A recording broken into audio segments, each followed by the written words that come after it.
Opportunity to talk about some of those design revisions that I mentioned. This is the tactical view. It represents Carter's long experience as a field commander. Now, Harvey can sweep around the entire battlefield and look for tactical opportunities. Time is slowed to a crawl, and he can command his agent's powers on a much more granular scale here. On the left is the commando's powers, and on the right, you see the Master-at-Arms. Harvey has to choose between the more expensive powers and the cheaper ones in order to solve a problem like this. That shield that we're looking at is soaking up too much of his agent's damage. He'll lose if he tries to just trade bullets with these guys all day, so he needs to find a way to solve this problem. It's kind of our real-time take on the classic battlescape of the original games. It looks like Harvey's going for Disrupt. That'll create a kind of feedback loop in the body of that outsider and cause him to drop his guard.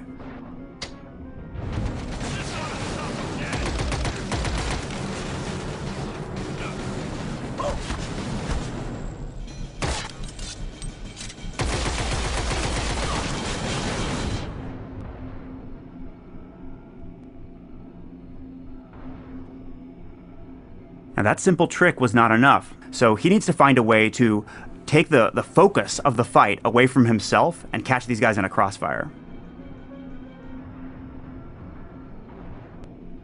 Alright, looks like he's going to go with the diversion power. What that'll do is make that agent appear to be the officer from the point of view of the outsiders. Yes, sir.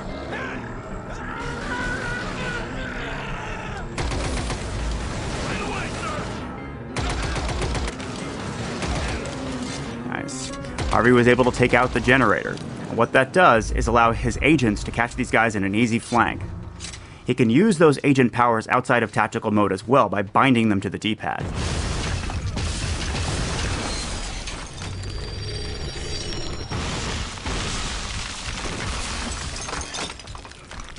The outsiders threaten our world on an existential scale. That living technology they're made out of is both intelligent and highly aggressive.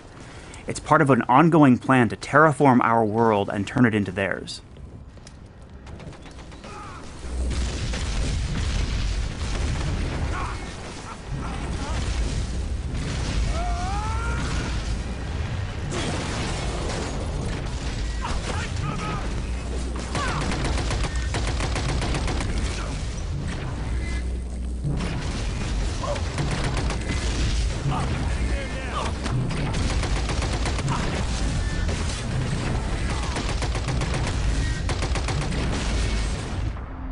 That's the university where Dr. Weir lives and works, but the outsiders have beaten us here.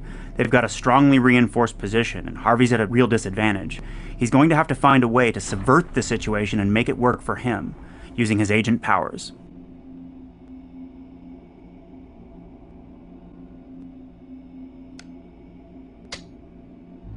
Shield going up.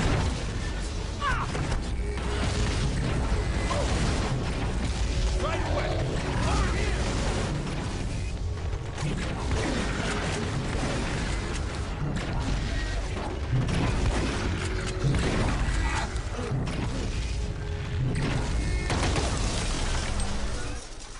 Harvey chose to counter the strongly reinforced position of the enemy by creating one of his own. He laid down a defensive shield, that power that he purchased back in the base, and created a diversion from inside it. That allowed his agents to soak up all the damage-dealing potential of the enemy, and freed him up to come back here and disable the turret. Now that he's done that, we can capture it. This is another of those design changes that I mentioned. When he folds up the technology that this turret is made out of, he can actually take it with him and use it later in the field. Yes, Chief.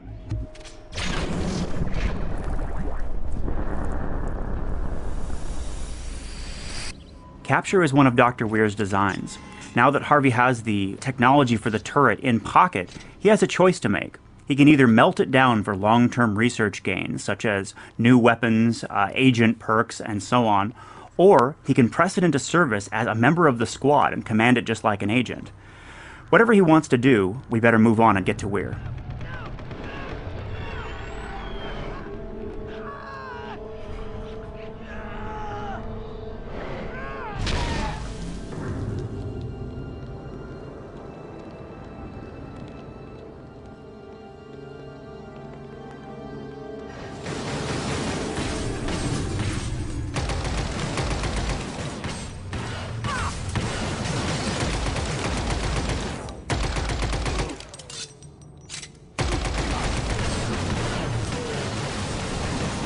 This time Harvey's just outnumbered. He could solve the problem in a couple of different ways. If he laid down a defensive shield, it would bottle a couple of his enemies and force them to wait while he slaughters their friends. Or he could use a diversion and just split their focus. So what do you want to do, sir? Alright, Harvey's going for the spendthrift playstyle. He wants to drop that turret down right now and give them a taste of their own medicine.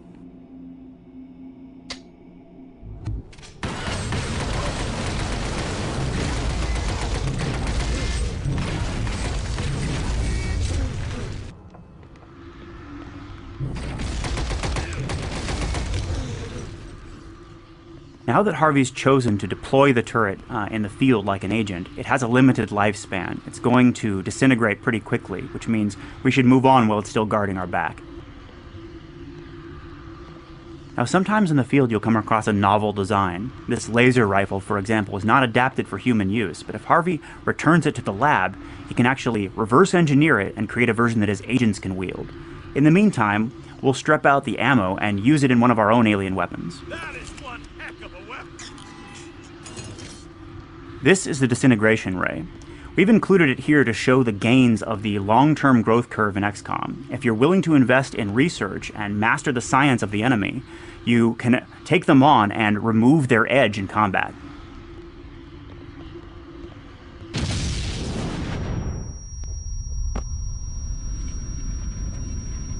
That's a Titan. How are we supposed to fight that thing? Harvey can't attack it in this form. Looks like it's opening some kind of gate. He's being burned. He has to get inside.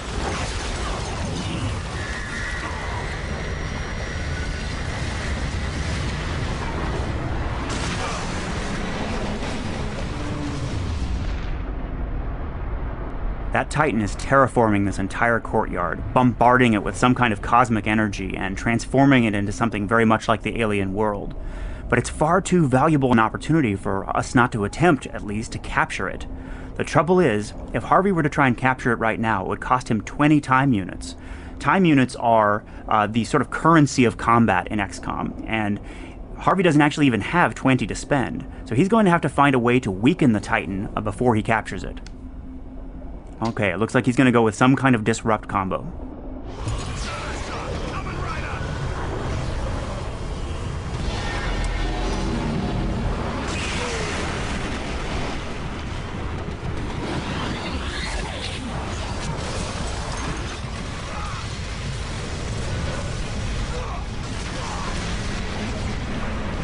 You ain't going anywhere. Harvey's got the Titan on the ropes, but that was the agent with the capture power. He's going to have to find a way to do a combat evac. Got it, boss. Defensive shield will protect him from the rain. Alright, let's capture that Titan.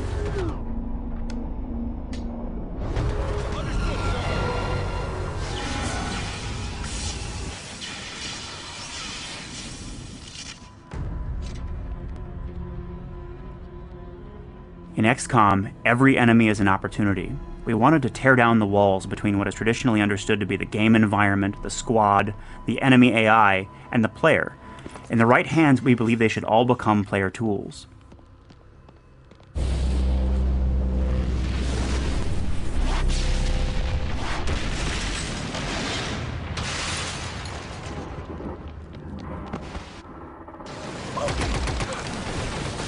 Harvey's attracted reinforcements, and this time they've got him in the crossfire. Alright, it looks like Harvey's going to deploy the Titan and use their strongest machine of war against them.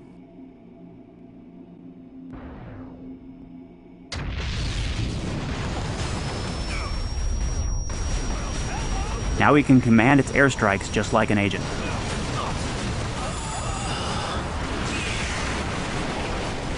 Now that is what I call fire.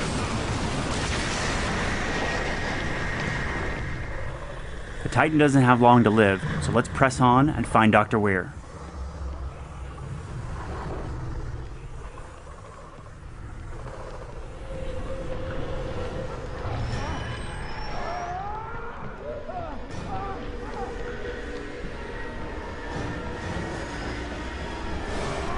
That's him, and the enemy have got him.